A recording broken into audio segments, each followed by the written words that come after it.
Welcome everyone to the next talk in the Purdue Lectures in Ethics, Policy, and Science. So before I begin, I have to thank several sponsors. So our lecture series runs on the basis of donations from several centers and departments across campus, including the Center for Animal Welfare Science, the Binley Bioscience Center, the Brewer Chair in Applied Ethics, the Center for the Environment, the Department of Health and Human Sciences, Global Policy Research Center, the Graduate School, the College of Liberal Arts, the Purdue Policy Research Institute, the Department of Political Science, the Department of Philosophy, the College of Science, the College of Veterinary Medicine, the Weldon School, and last but not least, the Weldon School of Biomedical Engineering. So today we have Dr. Elena Ruíz. We're very, very grateful that she is here. Our originally scheduled speaker got a job, and Dr. I'm Ruíz. expecting. Dr. Ruíz is her advisor. Yeah, she needed to finish her dissertation, so we understand, and we're very happy for her. And Dr. Ruíz is one of her advisors, so we're I got you. yeah, we're so happy she could make it.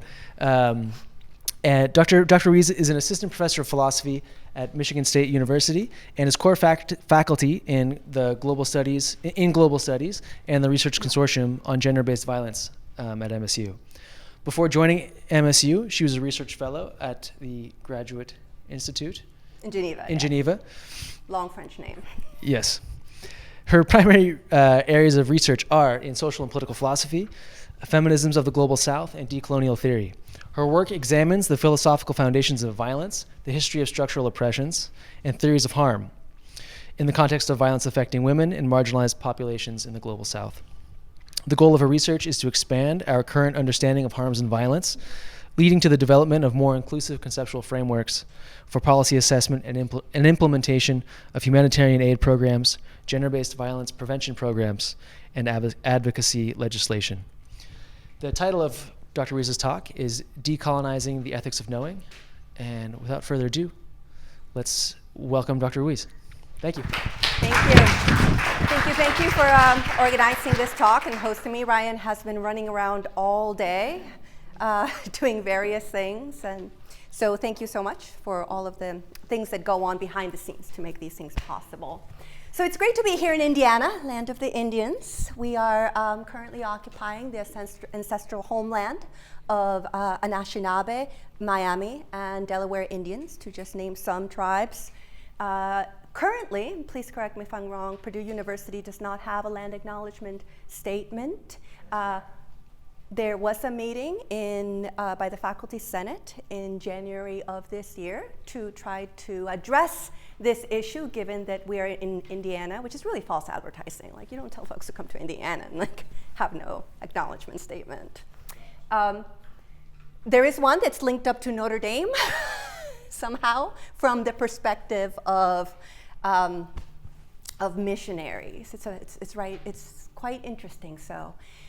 In that spirit, I would like to begin by noting that I am a professor of philosophy, assistant professor to be exact, of philosophy at Michigan State University, also in American Indian and Indigenous Studies, also Chicano and Latino Studies. So it's a quite interdisciplinary talk that I'm going to present for you today. It is geared towards multiple audiences, from undergraduates to the specialized specialists in realms of epistemology, and particularly social epistemology. But at the end of the day, what I really want to try to drive home is a sense of urgency about coming up with ways to be attentive to all the different ways folks are attentive, Indigenous folks are attentive to issues of knowledge that are critical for addressing some of the most important and salient issues of our time. My field of work addresses violence against women in particular. I work on violence, and in particular structural violence. I'm a specialist. I dream, sleep, eat structural violence. So some of that is going to come out in this very interdisciplinary talk. So without further ado, let me begin with an invocation. With sad flower tears, I, the singer, set my song in order, remembering our wisest who lie shattered, who lie enslaved in the place where all are now shorn, they who were lords, who were kings on earth, who lie like withered feathers, like shattered jades with no jade song. If only this world could have been before these eyes. If only they could have seen what is now seen and known without flower, without song. This is from the 15th century. It is the oral testimonies and of the experience of apocalyptic change. It helps draw our attention to what philosopher Kyle White, Potawatomi, has addressed in environmental Western literatures as the lack of an understanding of apocalyptic change already. We talked a little bit about that, already having had happened. A lot of our narratives of environmentalism are Western and driven by a notion of settler futurity, as if we still have time to save the precious spaces for our future, right, children and inheritance. And but for indigenous populations, the apocalypse has happened, and so it would do us some good to be attentive to all the different ways and practices of resilience and resurgence that have arisen in response to apocalyptic cultural and climate and environmental change. So here's the outline for today. I want to for those of you in the audience that are probably getting some extra credit, I'm going to give you some terms that you can track throughout, like, okay, at the end of today, I'm going to have to learn these 3 words, give definitions for them, and then some learning goals. They're not necessary, but they might be helpful to have a through line through some of the more difficult parts of the talk. I'm going to give you a little bit of a background of the kind of work that I've done and how it pertains to the project that I'm talking about today. Really, it's a kind of like amalgamation of different projects that I've worked on through the years. Then I'm going to talk a little bit about a conception I have of violence called hermeneutic violence. If it's too fancy or too, jargony, we can just talk about it in terms of interpretive violence.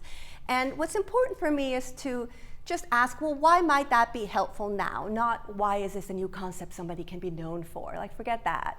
Is this helpful in the kinds of ways that I think is necessary? Is there something that is equally as helpful? Or maybe more helpful? We can certainly talk about that and how can we actually deploy it and utilize it. And then we can get into some specifics about current ways in which philosophers are saying, Western mainstream philosophers are like, I got this ethics thing. I got this way of I got this whole thing about how it is that we ought to treat people that are asymmetrically marginalized from Western culture. And one of the things that I'm going to argue is that not only does that not solve anything, it actually perpetuates some of the same questions of injustice and concerns of marginality that these literatures are claiming to address. So it's not a fix, it's further examples of the problem. Okay, so with that said, some of you were asking, well, many of you have probably heard this decoloniality, right? Buzzing around a lot. You're like, it's the new intersectionality, now it's everywhere. What is this? First of all, don't get me started on intersectionality. I can go on forever about all the ways in which it has been really watered down academically to not do the kind of work that it was built to do in Black feminisms for life-saving purposes. But settler colonialism addresses coloniality, and in particular, it addresses all the ongoing, non-accidental, this was really important to me and in my work, non-accidental and systemic dispossession of native lands and communal resources of interpretation that began with European colonization and settlement of Turtle Island and Abya-Yala, beginning in the 15th century. It's important to remember that settler colonialism and imperial colonialism are often disaggregated as like different formations of colonization, particularly by historians. One of the things that I try to do is to draw attention to larger practices of telling the story of colonialism so that it's always the go-to question. To understand this, let's say I gave a version of this talk in Denmark once, and there's a strong pushback towards saying, well, brown people colonized other brown people. That's essentially the version of the critique that one gets out of this, right? So it's important to start to track the ways in which the term colonialism is taken, right, in order to not do the job of the thing that it claims to be able to track. That's one of the things I'm really partial to. Decoloniality It's a term that's been around for a very long time, and now it's becoming sort of, academized. It refers to diverse sets of anti-colonial practices for the purposes of rematriation, depending where you are, it's repatriation, and revitalization of indigenous lands and life. So one of the central theses that I have in this work is that land is incredibly important for meaning making and sustaining coherent sets of epistemic relations that make our worlds intelligible. And by worlds, I mean not just like, inanimate objects in the world, but actually the way in which we're able to be at all, right? Whoever we are, when we are, where we are, the way in which we're able to actually be. Land is central in epistemological orientations. It's central to determining how these worlds become intelligible and meaningful human places through the particular sets of relations they enable. Now, one of my favorite authors, Lee Markle, Salish, writes in her book that in the Salish cultural worldview, salmon and humans are not separate. The last time the salmon did not run upstream was connected to violence against women. This is really important to me. By the time we talk about the Guatemalan genocide and the failure to intervene, we'll use that in quotations now, prior to sort of cataclysmic humanitarian crises, is because of this failure of audibility. I call it a structured failure of audibility. In other words, you got to get to the point where you say, we're being killed in this way, in such a fashion, and we need human rights instruments to come in and address this. But you had plenty of flags before that. Folks, we're saying apocalyptic change, not just in the Western epistemic orientation that would trigger the kind of intervention mechanisms that are currently set up to distribute humanitarian aid. So land is a language that establishes important sets of epistemically salient relationships. Land is not important because it's a piece of land, but because it establishes and helps to maintain different sets of coherent rituals, practices, actions, and embodiments that make life meaningful, right? That actually make it intelligible in specific ways. The last term I want to introduce is something that is becoming more and more sort of used in the literature, which is settler futurity, right? It's basically the temporal specification of decoloniality, right? It's a way to identify what it is that we need to attend to temporally in decolonial work. So settler futurity refers to ideological techniques like the academic curriculum. So the university is a settler institution. I have another talk about that.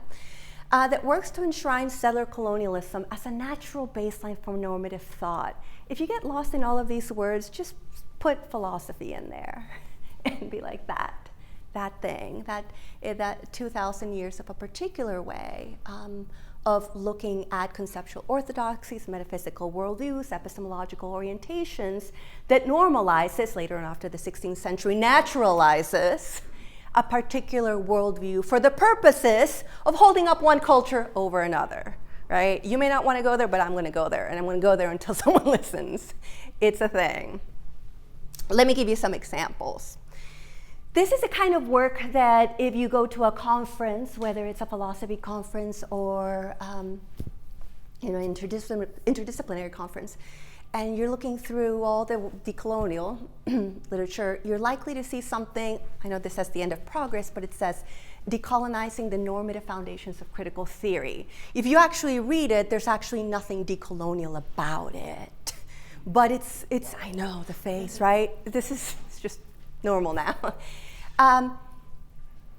So one of the things I'm not saying is that it's not a prescriptive statement of how diverse peoples need to go about the business of decolonization. It's not what we're saying. One of the things that I want to point out is that you cannot have a decolonizing framework without also in some way attending to the specificity of what that might mean for folks that are colonized, right?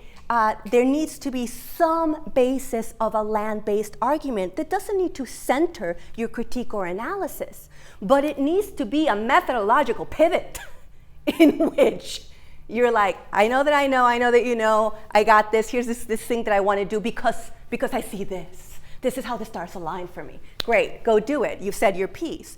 But that's not what's happening. In many of these works, you'll have an actual line that says, while decoloniality is the least thing that I engage with, comma, da, da, da, da, da, so then we need to step back and ask what's actually happening in the world? What are editors doing? What's the payoff? How is this maintained? Such that that kind of stuff can get published by important presses and actually be put out as the kind of thing that it is. I call this like the Che Guevara t-shirt phenomenon, right? Guevaraism is an actual thing that leads to revolutionary change.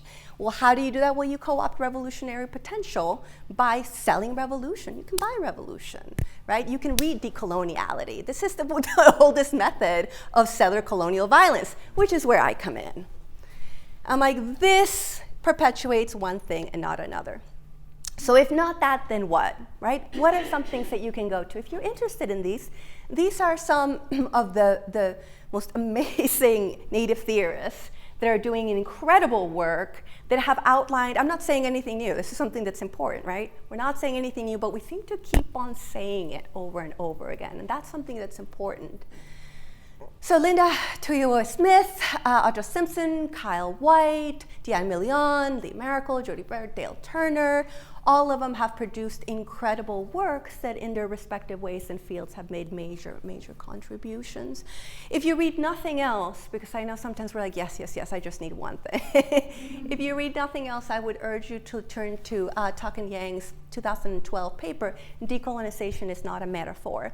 The slide that I had right before this is an example of metaphorical uses of decolonization. Again, what we're not saying is that it cannot be used in ways that further, different kinds of social justice projects as a kind of allyship. Social justice and decoloniality have lots of points of convergences if we understand the structure of dispossession. However, there needs to be some attentiveness towards what it is that decoloniality is, and it isn't. What is it not? A metaphor for ways that we want our societies to be better. Right, to do better, whether from a Marxist perspective, from whatever perspective. So, here's an example of set of futurity in anti-violence advocacy frameworks, the ones that I'm most familiar with in working in gender-based violence for over 15 years. So here to your left, you're going to see a pamphlet for a women's rights advocacy organization. One of the things that you notice is a depiction, right, of gender-based violence on racialized women as basically, the sites, their bodies, the embodiment of torture and pain are seen as appropriate sites of, right, the embodiment and pain. But when it comes to what might make someone that's experiencing domestic abuse and intimate partner violence from a different racial group that's hierarchically situated in settler society, like young white women, what's at stake here is you need to make that change. I sound like Michael Jackson here. It's like, you need to make that change for the purposes of your future. You have a bright future ahead of you, because that's the way that the future is sort of enshrined under settler futurity, that it's an open space of possibilities. And one needs to make the change and evoke these kinds of things because one's potential is inherently worth, right? There's an inherent baseline for worth and value that is built into some of these systems. I have 3 examples, so I'm going to move kind of quickly here. Another example, if you do work in cisgendered ableism, which is another important axis to always be attentive to, Arelis wrote an incredible article on disability in the New World Order, in which they talk about the different ways in which disability is portrayed, right, in the global South versus in the North. In one, you have, again, the location of both intractable poverty and bodies as actual sites of disablement, whereas the other one is a positive feature of and possible identities. Again, possibilities, futurity, right?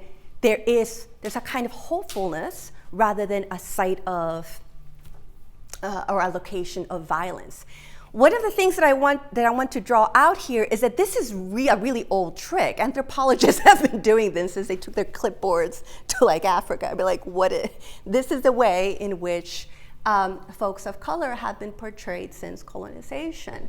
And so not a lot has changed except our narratives of change in order to protect some of these practices.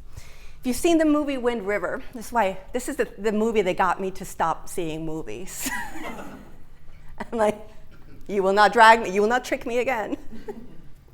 They're like, Elena, let's go. It's about First Nations and Native American women and sexual violence against them. I'm like, okay, let's see how this is done. So it's a movie where you essentially have, I forget, some famous actor, some famous dude, who essentially portrays the protagonist. He's a white cowboy who wants to right the wrongs being done to his love interest unproblematically in a situation where there's strong petroleum extractivism and petrol industries are taking place. And so it's just a hot mess. But at the end of it, there's this, as if that wasn't enough, at the end of it, they're like, while missing person statistics are compiled for every other demographic, none exist for Native American women. Well, that may be, except what's the sort of organizing epistemological orientation that's making this claim, right? No one knows how many Native women have disappeared or might be missing. Well, I can tell you who knows. I want you, the focus here is knowledge, right? Who knows? Well, here you see, this is it was flashing on the screen. This is when it came out. I was so mad, I screenshotted it. We've been all over the place just looking for her, right? Do you know who knows? The communities. The communities that are looking for their missing kids. So the epistemological shift here is between the observer, the one that keeps the statistics. Where is the place of statistics in here, statistical knowledge? I'll tell you where it's not. It's not in indigenous communities as authors of their own statistics or bodies of knowledge. Historically, indigenous peoples are not seen as authoritative producers of knowledge, where knowledge is really tied to a particular way of understanding truth, evidence, and falsifiability as well in the Western epistemic tradition, going back to Plato and Aristotle. And so this is something that can be extremely disempowering. At this point, if you've gotten lost, but you need to write something for class, you can ask yourself, how is settler futurity built into practices, methods, ways of seeing and knowing in your fields, right? We may come from different fields, different backgrounds. Maybe you can tell me how you see it, or maybe don't see it, or suspect that it might be playing in the different fields that you utilize for your work and research. This is something that we do often, every day at MSU. We have a anti-colonial philosophies and cultures collective. I'm up there, but not. So one of the things that we strive to do as a collective is we're all in one way or another experts at identifying and tracking the systemic failures of the different dimensions of social practices, policies, and institutions that bear negatively on the lives of people of color and indigenous communities. Systemic, that's the word that we focus on, right? How is something systemically and failing us?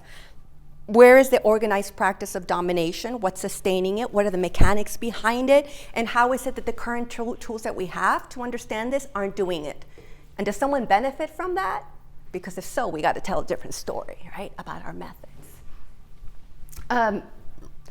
So how do I fit into this? So I work on gender-based violence, and in particular, in a context of violence against women in the global South. I've worked for many years on both human trafficking, labor trafficking policy, both domestically and internationally. And in policy analysis, I've done everything from gender bias in the US and asylum cases, which right now, if you would read even any of the asylum memorandums coming out of the Department of State, it really is quite frightening.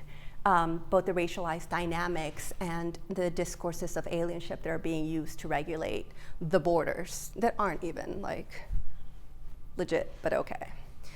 So I've also worked in human labor trafficking task forces, both domestically and internationally, in Geneva as well. I've done analysis for international human rights policy deliverables in gender-based violence. And if you don't know what that means, you're like, that's just, here's an example. So this is an example of the work that that I do. So this was from 2015, 2016, when I worked in Switzerland.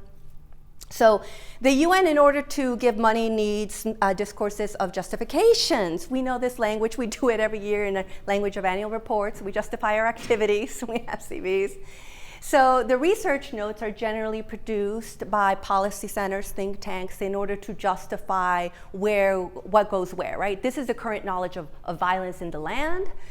This is where violence currently, these are the hot spots, right? And this is where we need to marshal resources, et cetera, et cetera, et cetera. So methodologically, I go in and I'm like, we have a serious problem. So I actually pulled it out of the research note. So here it says violent deaths is a composite indicator for combining data on lethal violence in conflict and non-conflict settings. This research note does not consider suicide, unintentional violence, or killings resulting from legal interventions. No one?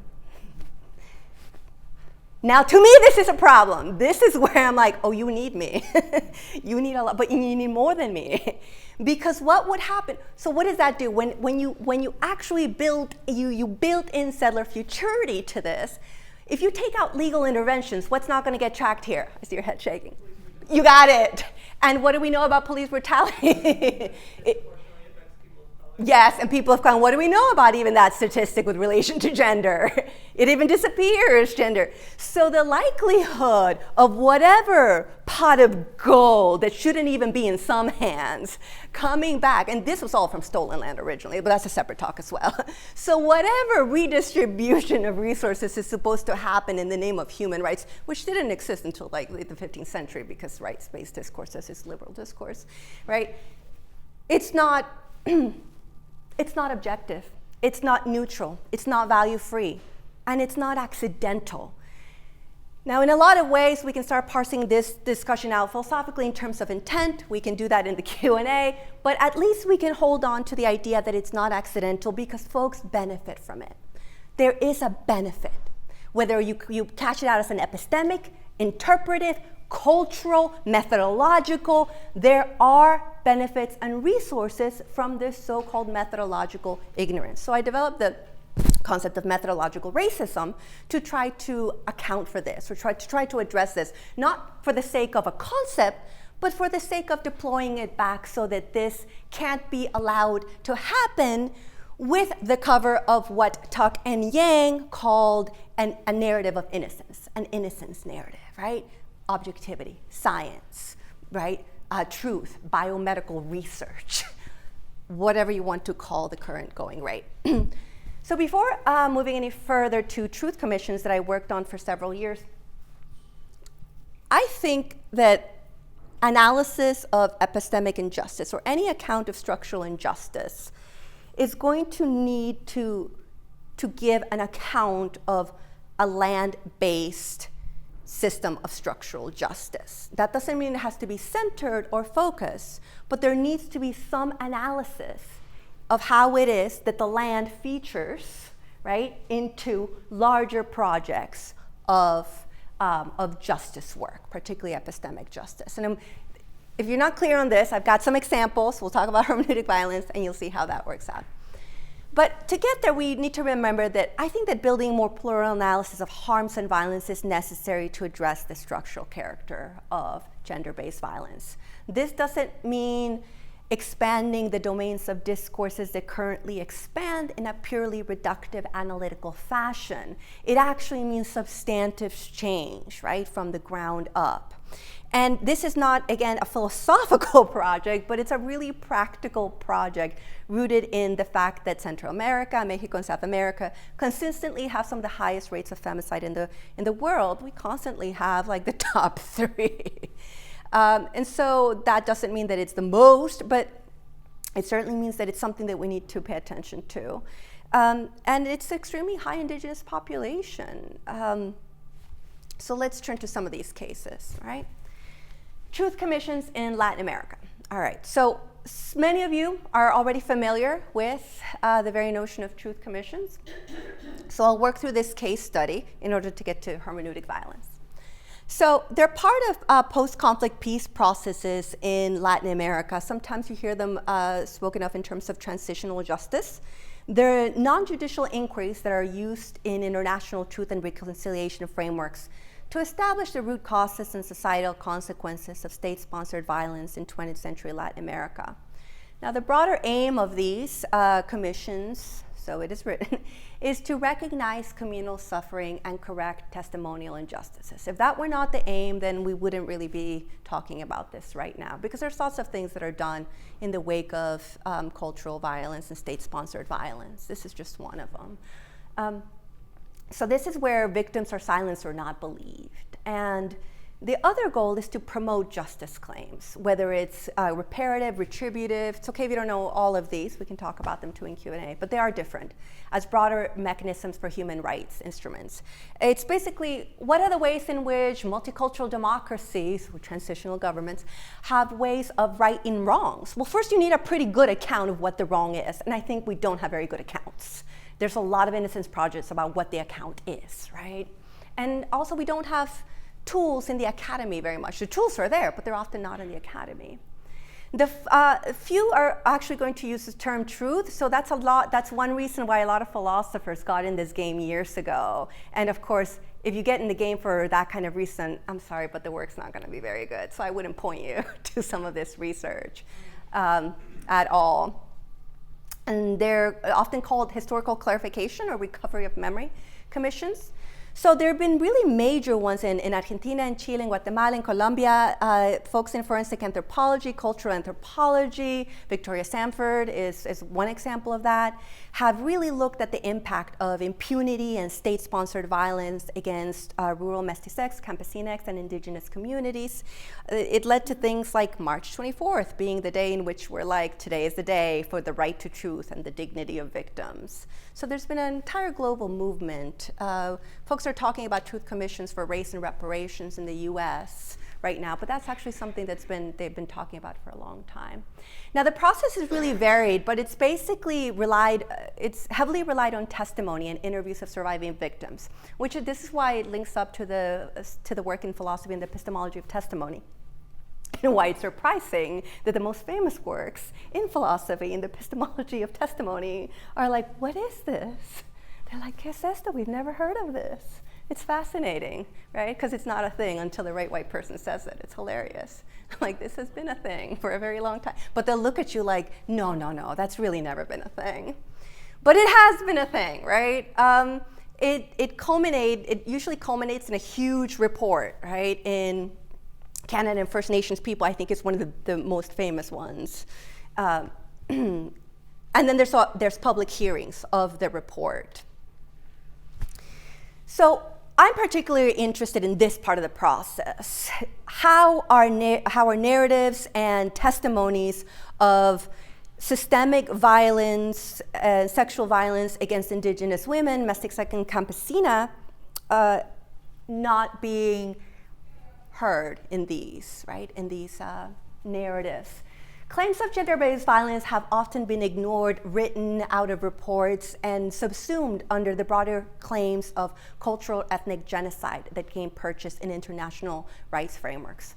So this means that in order to be heard at all about the nature of sexual violence, one of the things that would happen is like, no, you can't tell it that way. You can't come in and say, we don't see the Quetzal bird around anymore. That was one of the, like, we don't see the Quetzal bird around anymore. This is really important and should be a trigger that if the salmon aren't running upstream, there is cataclysmic violence to one's community. But in the West, harms need to look and hear like a certain kind of thing. One of the ways it needs to hear or sound like is a rights triggering mechanism. Again, I'm going to say this again. We did not have rights until someone said we need it, so we could ask for them to the right kind of person, by the way. Like, please, can we have some rights? You just took them away. We didn't need them in the beginning. So you have what you would have, because this was not like the natural configuration of epistemological and communal relations of justice, responsibility, practices of balancing unbalanced social practices in communities, you often had indigenous women that would just actually have pasted to them what their complaint was, use their bodies, and it was usually a lawyer or an advocate or somebody. I'm not like throwing these people down under the rug, over the rug, under the rug? Thank you. Under the glass? Under the bus. Not putting them under the bus. This is not my first language. Putting people under the bus by saying they're not doing something. Like, people are motivated. This has nothing to do with like individual motivations. This has to do with structural harms, right? What is being done to communities when you ask them repeatedly to really transcode their concerns into the only languages that can be understood, and then not address that as a condition under which future, right, ways of handling reparative claims are going to be handled, right? This is not disconnected from like Dr. Blasey Ford's testimony or Annette Hill's testimony and that sham of a process that I'm not going to get off topic on and talk about. But the whole testimony, the process of bearing witness has been carefully curated and constructed under colonial domination to look like something particular to balance the scales before anyone says a word. Period. Before you say a word, what can rise to the level of audibility has already been shaped in advance. So as philosophers, what can we do? So I want to say two more things. So the Guatemalan genocide was really, really important in the sense that no one seems to know anything about it. They're like, what? Never, did that happen? It did. 250,000 Mayan Indians by the US-backed military dictatorships of state security forces. It had direct involvement of CIA to protect US interests in the region, but yet it was always spoken about as a civil war. Clinton did apologize. I think it was in, what year was it? It was a big thing. There was like, Clinton finally apologized. They're like, sorry, shouldn't have done that. In this context, so Operation Sophia, if you're interested in this, look at Operation Sophia. It's just targeting of indigenous communities. Indigenous communities in Latin America exist on the most resource-rich lands. And so it's another topic.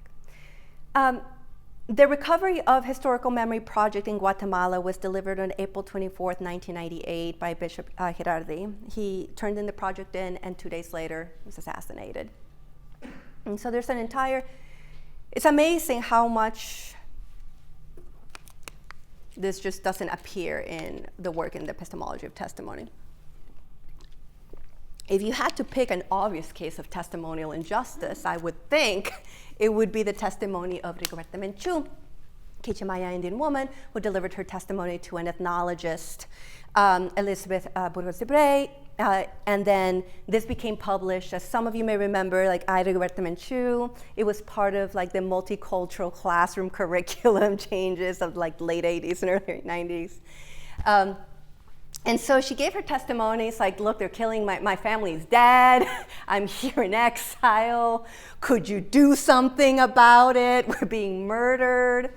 And anthropologist David Stoll who's just an example of this, very Fricarian of him. He's like, look, it's not that I don't believe the broader claims to genocide, but she's just not telling the story. We can't really believe her because her family, I went down and put on my anthropologist hat and I asked people, and actually her father wasn't shot, he was burned to death, and her brother wasn't killed in the way that he was killed. So there's narrative inconsistencies. And so there's no attention whatsoever to all the different ways in which epistemic frameworks and interpretive, right, the ways of making sense of one's world have already undergone apocalyptic change.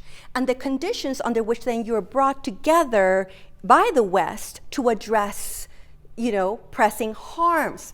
Adrienne Rich has this line that I'm very fond of poetry that I think it really summarizes this point. She says, "This is the oppressor's language, yet I need it to talk to you." So what is it when that happens continuously, right, at a very deep level for very basic things, right? This is the oppressor's language, but I needed to talk to you. How is that need being constructed? How is that need being constructed in a discipline How is that need being constructed in the way our houses are built, in the way our roads connect to those houses, in the way that our curriculum is built, in the way that our hospitals have policies? How are all these things being connected so that you have to learn 1, 2, 3, 4 settler languages down in order to have some basic needs addressed that one wouldn't have potentially have had to have addressed if one wasn't living in a settler colonial society? You're really messing with people. I should point out, people are really doing everything they can to barely hold it together, and at incredible epistemic creativity, right? Indigenous thought, women of color philosophy is incredibly creative in its ability to address these issues and try to withstand the onslaught of some of these phenomena. So when I was, so this was of great interest to me, and when I was looking at this work and directly working on truth commissions, a lot of folks were like, we know just what you need, Elena, right? In philosophy, this is what you need. You need stuff like this. You need epistemic injustice. You need work on the epistemology of testimony. But of course, what these recommenders, right, did not consider is that there's been plenty of work done on the epistemology of testimony. Christy Dotson is quoted as saying the best work on the epistemology of testimony is written in Spanish, period. And has been for a very long time. This is something that has been worked out in detail. But in the current academic sort of situation in philosophy, there's just a burgeoning of the epistemic injustice literature that's really insulting to look at and say, oh, so now it's a thing, right? And if it paid any attention to the fact that this intellectual production has happened in response to some real visceral things, or even acknowledge people of color or indigenous peoples in this kind of work, then it wouldn't be as difficult. So now I want to try to explain what's missing in disciplinary discussions of epistemic injustice. And I'm going to do this by introducing the concept of hermeneutic violence. I'm going to define it in the next slide, but I like to put up maps and pictures. I like pictures. This is the Cantina Planisphere. It's the oldest surviving map, always, from the conquest. And one of the things that it helps draw your attention to is a colonial imaginary of spatiality, not just temporality. I claim this land. So they just went around. This is the, if I had a little point, on the top left, that would be Florida, and then Hispaniola, where, right, the first. So all of that is like the first Western mapping. So one of the things you get from this is the idea is that nothing was here before we plotted it. Turtle Island was doing fine. Turtle Island had rich cosmologies, metaphysics, the whole thing, right? Maya numerical systems, 0, thank you, gave you 0.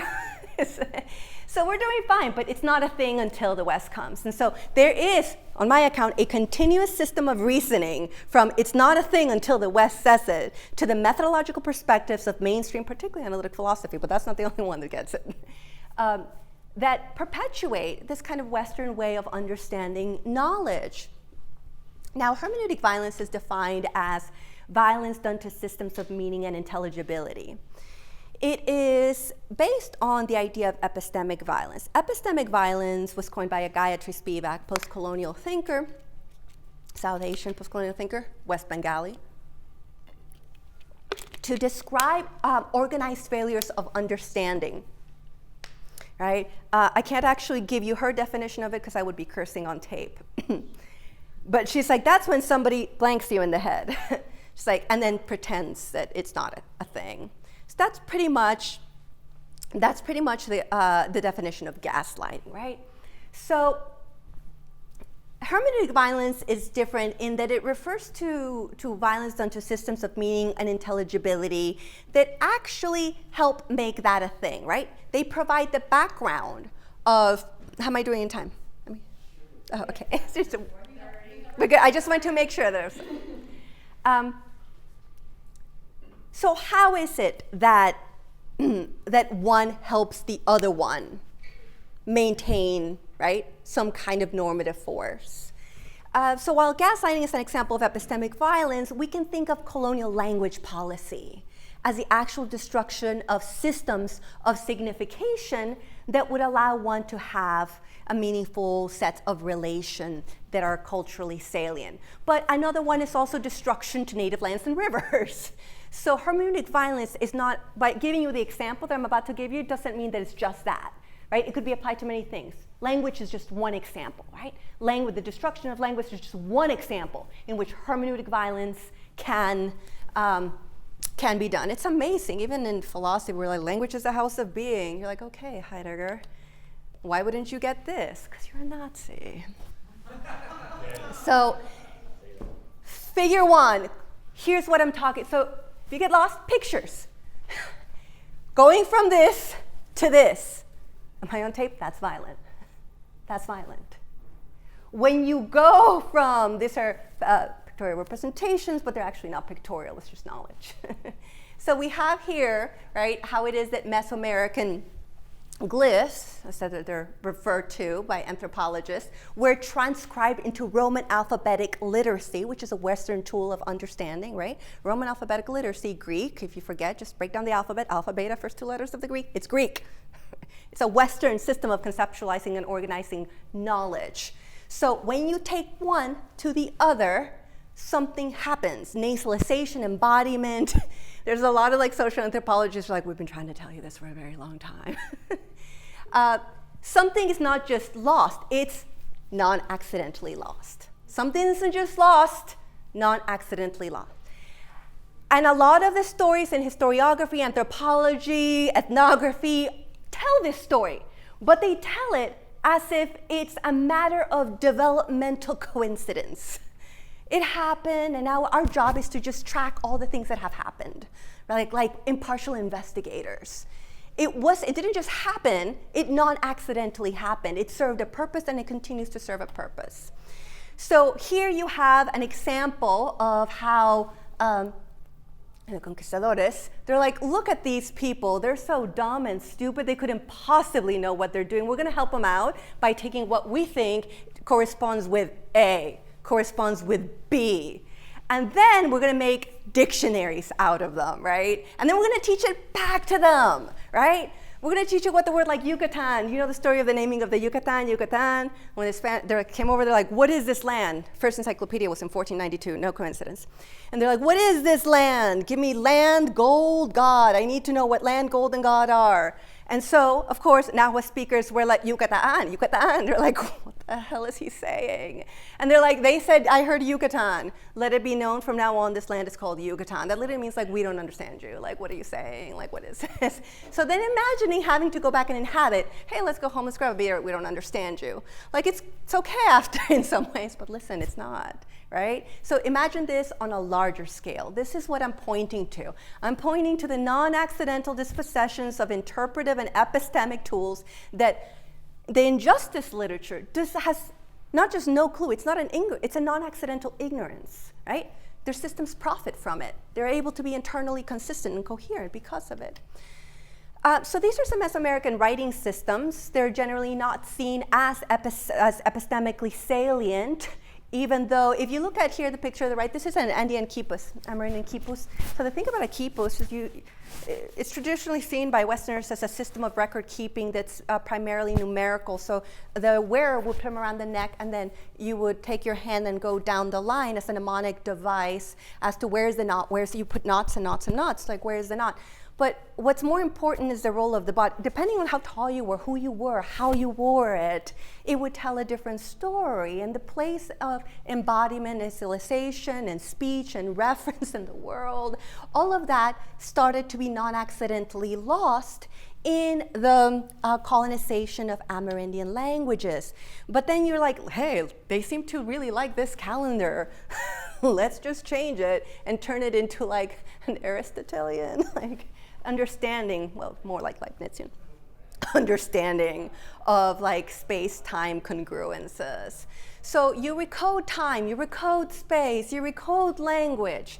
You try to take away the world and then ask people to tell that story back in a language that makes sense to human rights instruments that have all the power.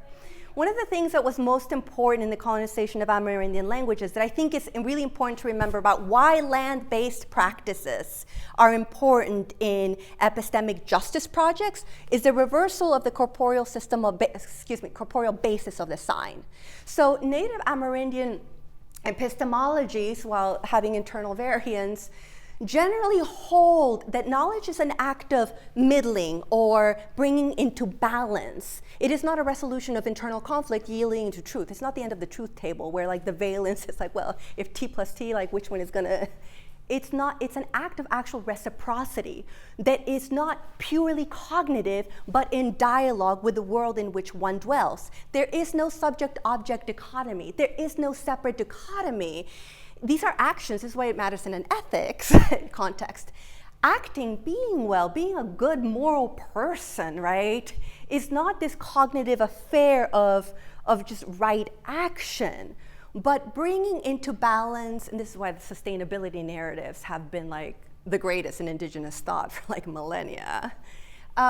It's an important act of balancing. So the body is a corporeal, is a corporeal basis for the sign in a referential network that requires the deer, that requires the doe, that requires the salmon, that requires the river and the runs and the air of these animated and vivified systems of meaning without which one experiences, and here's the word of the day, trauma. Trauma. This is a long, this thousands of years of trauma work, trauma healers, trauma work as to having to address what happened with the colonization of epistemic resources. So then it gets encoded in all sorts of things like, and now you need to remember that this is the way in which we understand knowledge.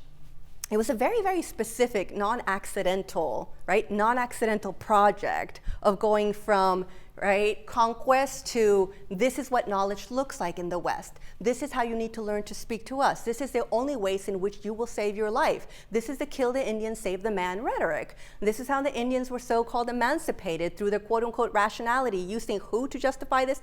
Aristotle, right? Quoted. It's on the basis of them having Western logical processes of self-reflexivity, hilarious, right? That your humanity is now granted back to thee.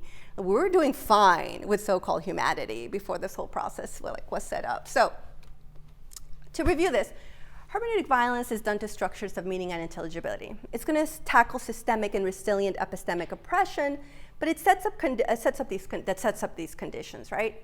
I also think it talks about knowledge in a more robust sense than typically described. Usually knowledge is so cognitive, right? Cognitive, and it does a real unjust practice to knowledge practices of diverse peoples.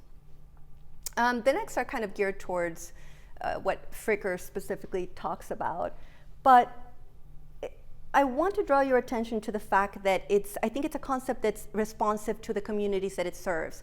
I build what I call like burn after reading concepts. I create them for a purpose, and I don't think they should live beyond me. If they're useful, deploy it, let them do the work that they do, explode something, burn something, and get rid of it. Because the times will differ, the situations will change, the fights and the stakes will be there, and I won't be alive to see that. So I need someone else to do something that is responsive and specific and contextual philosophically to the emergencies of the time and the day in which we live. And I don't think we do a good enough job of that in philosophy. We are in our dissertations, we're often forced to write as if we are writing down, our towards objections. It's like we are now the objections and reply mode. We now have to be the ones that are remembered for having made this objection or having made this conceptual, schemata to be able to make our contribution epistemically. I think that the best thing that we can do as philosophers is be good epistemic social workers. I think we need to understand where are the needs, where are the stakes, how can we contribute, and not do it in a way that resituates settler futurity all over again. So I want to wind it down now, and we can go back in Q&A for the nitty-gritty of all the things that really get me upset about what folks are doing. But I want to end with this. If you forget everything else, remember I said that I think the methodological is the political. Castillo, I think, does a really good job of showing how it is that multiple injustices is a better way to understand the convergence of complex harms than epistemic injustice is. How I think about structural violence, right? It's shaped by organized failures of current views of structural violence, particularly that affect the communities that I serve. I think these frameworks really fail when conceptually harms against racialized women when they're done with a colonial free view of history. This is the easiest way that you can check your work. You don't have to center what I'm talking about, but you can say, am I operating under a complete colonial free view of knowledge? Again, you don't have to center this, but are you operating as if that's just something you learn about in a history classroom, right? That's an important methodological point to consider in your work. I don't care what field you're in, because the houses that you build, the rivers that you dam, all of that is related to the ability of some people to survive more than others. So I need you to keep that in check. And it's in that spirit that I say that we need to have a land-based politics or restorative environmental theory to do epistemological justice projects in philosophy. You can do lots of different kinds of epistemological projects. You can just sit there, I'm just gonna sit here and contemplate, the color orange in a certain kind of way. Great, go for it. But if you wanna do justice work, as some folks claim to be wanting to do, then I need you to tell me that you're not basing this on settler futurity. That's what I got for you today.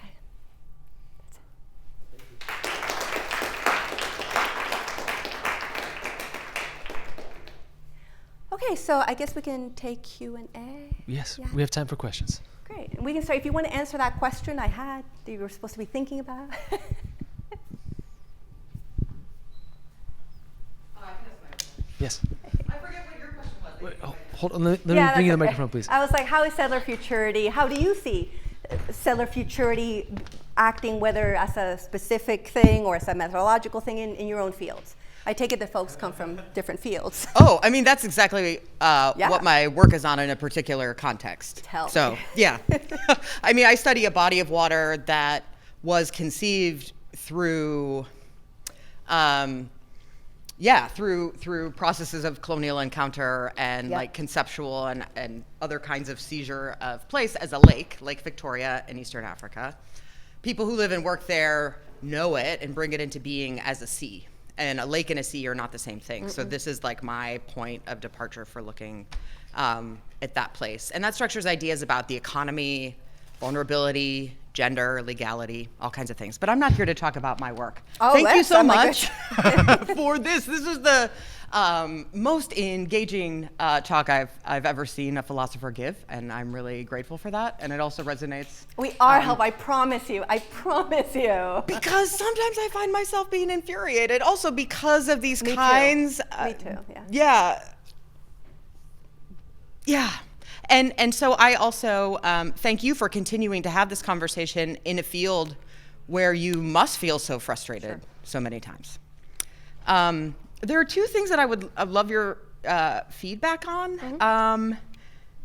And these ideas aren't totally framed, but one is, what is your take then on this sort of universalizing language of human rights? Because to me, that also seems to be doing the very same thing, and yet it seems like such a difficult thing to take on, but it is because in a place where the human is not separate from the other than human, is separate from the land, is separate from the quetzal and the salmon, then That's right, yeah.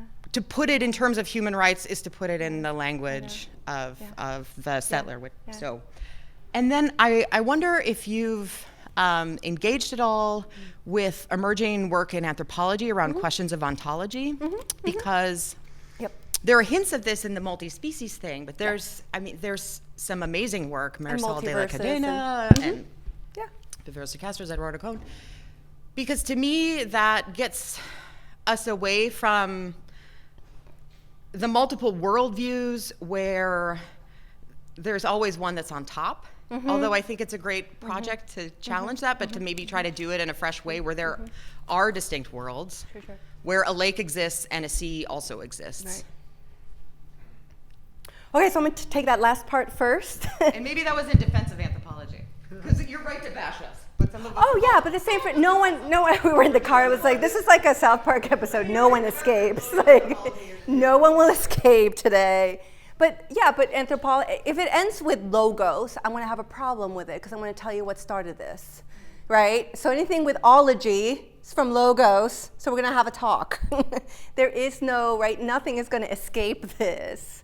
Some of these critiques. So I want to start with that. Methodologically, I really kind of follow Diane Millon, like therapeutic nations, she was therapeutic nations, in terms of that the approach that I take is one of not disaggregating ontologies and explaining that normatively, but rather of giving an account of how one story became the normative story and challenging. So it's a critique. It is a critique base, right? So it's challenging this particular way of understanding knowledge as neutral and value-free. And so I'm always going to be attentive to the way in which that story became the cute story we call truth, right? So rather than I don't want to say at the small scale because that's not small scale at all. So that's just a methodological preference. I think I just gravitate towards that, just showing how something works, the inner workings of that. I do think that what you're speaking to is something that it can be frustrating to see the appeals to like the multiverse and in a way that can just be a kind of plurality that can be dismissed, right? You're like, well, that's just plurality, and we don't have to attend to it in culturally specific ways that you seem to be pointing to. You're like, these are differences that make a difference in very culturally distinct ways, and that distinctiveness is something that's getting lost in the things that you're referencing. So I think Audra Simpson is really, really good at this kind of, in terms of anthropology, I think she's the best at this. Audra Simpson is just one of, I think, has been doing incredible work on how it is that we can make interventions without giving up like methodological ground. And she fights some fights that I don't think a lot of people would have the courage to fight. So I would kind of point to that work. As to the human rights question, having worked in IR and internationally, and one way to get out of this, folks have said, it's like, well, we do critical human rights. It's a burgeoning field. Critical human rights is a burgeoning. There's presses that are just, I get emails from stuff, you want to write something in critical human rights? I'm like, well, I could, if we just focus on the critical part, but it's itself being commodified as something like the Western way. It's the Che Guevara t-shirt in sometimes, If we can just talk about the critique of human rights within really Western institutions and mechanisms, then we can help to settle some of the critiques against it. Most folks give either a dual tracks response to that, saying, while most of us agree that the discourse of human rights is settler futurity all the way down, some of us go to law school and become human rights attorneys, right? Or do actual legal justice work within settler institutions and settler legal systems in order to make interventions that no one else seems to be making. Not because it's an immediate urgency. I want to make this really, really clear. A lot of people say, well, it's because there's mortal harms could happen if we don't actually get humanitarian aid delivered here, right? Because that really operates on a real problematic picture of what a cultural emergency is. I'm like, honey, that cultural emergency has been happening for 500 years. You want to talk about genocide? Like how many, we're going at billions. Like what does it take for it to be a humanitarian emergency? That story has been settled for a very long time. So it's not the urgency of it, but it's the continuation of it. And the folks that are able to see the inner workings of the systemic and structural dispossession of people through things like rights or justice, we go in. The last thing I'll say about that is an example. So I have some colleagues and I that work on death penalty, capital cases, right? I took law classes. We, flew and talked with folks with attorneys that hand defense attorneys that address. Who's getting killed? Who's getting murdered by the state, right? So and there's folks that are.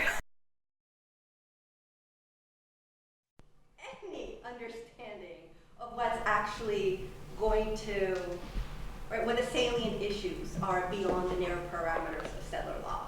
Like no one's ever told them, I'm like, you do realize you're operating under a settler institution. You do know what that's likely to do, right? What's the likely answer to like your habeas claim? It's gonna be no. You're gonna be denied, and if you're surprised about this. So, did I get? Oh, You can use oh yeah, sure. Yeah, so I hope that addressed some of your. Yeah, thank you. Yeah, sure. Further questions? Further questions? Yeah. So this is sort of a follow-up, and it goes to your thoughts about concepts. Yeah. And the idea is that concepts ought to be fleeting and ought not to outlast the situation or something like that. And so I guess here's my question is, where'd you get that first? Not concepts in, I didn't say concepts in general. Oh, so just sort of normative concepts, sort of political concepts, something like this? Okay. Yeah, but I still won't give ground into it for like a foundationalist account of concepts. Like, so in other words, right, metaphysically, Okay. I'm still not going to situate conceptual production as an epistemic activity, where epistemic activity is reduced down to pure cognitive phenomena, because that's going to get rid of embodiment in a really problematic way. Sure, Yeah. sure. So that's not what I'm asking about. So my question is, I mean, so sort of following up, is the thought that at some point human rights was a valuable concept that outlived its time, and now structural violence is a valuable concept and it'll outlive its time?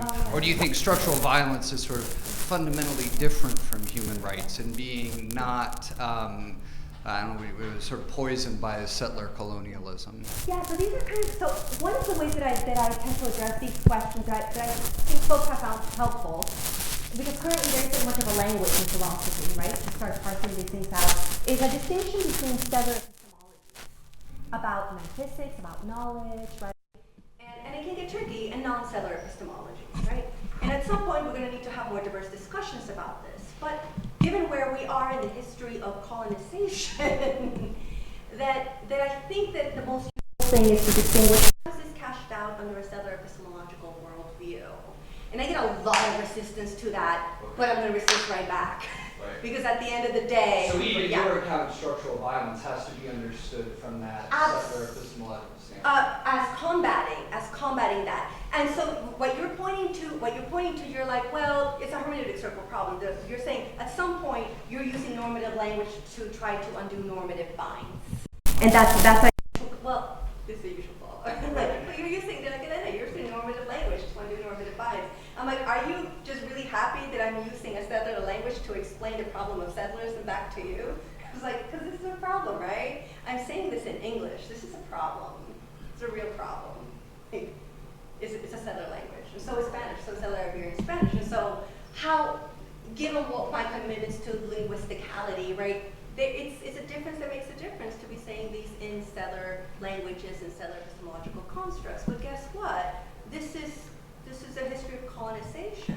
And so it's a theory of resistance. We stand where we stand and we fight where we're standing on. And from this ground, I shall resist. And that may mean that I'm going to use some normative language in the settler epistemological tradition, but I'm not going to use it so that it furthers the ends that it thinks it's using to serve. And that's just called what a PhD in philosophy is supposed to do to us. A good PhD in philosophy is supposed to tell us that we go up and say, Heidegger would disagree with you, right? And at the same time be completely fluent, as we've had to be. We can teach courses on Leibniz, we can teach courses on Heidegger, and at the same time be able to produce magnificent frameworks of critique against that. That's something that we need concepts like settler epistemological narratives for, that are helpful. Are they transhistoric, universal? It's not going to come from me. Like, you're going to need to go somewhere else to get that. You're out of time. But Ooh. Oh, sorry. let's thank our speaker.